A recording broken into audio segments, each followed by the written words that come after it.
முன்னாள் குடியரசுத் தலைவர் மேதகு டாக்டர் அப்துல் கலாம் அவர்களின் நினைவு தினத்தை முன்னிட்டு கலாம் வழியில் நண்பர்கள் அறக்கட்டளையின் சார்பாக நிறுவனர் திரு செந்தில்குமார் அவர்கள் ஏற்பாட்டில் மதுரை சிம்மக்கல் பகுதியில் உள்ள முதியோர் இல்லத்தில் முதியோர்களுக்கு காலை உணவு வழங்கப்பட்டது.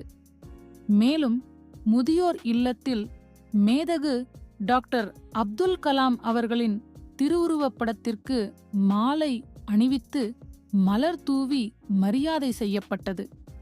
இந்நிகழ்வில் முதியோர் இல்லத்தில் வசிக்கக்கூடிய முதியோர்கள் மற்றும் கலாம் வழியில் நண்பர்கள் அறக்கட்டளையின் தலைவர் திரு செந்தில்குமார், சமூக ஆர்வலர் இள அமுதன், சமூக ஆர்வலர் கிரேசியஸ் மற்றும் அறக்கட்டளை நிர்வாகிகள், சமூக ஆர்வலர் சசிகுமார், எம்மால், இயன்றது, கண்ணன் மக்கள், தொண்டன் அசோக் குமார், சமூக செயற்பாட்டாளர் சங்கர பாண்டியன் ஆகியோர் கலந்து கொண்டு அப்துல் கலாம் அவர்களின் நினைவு தினம் அனுசரிக்கப்பட்டது.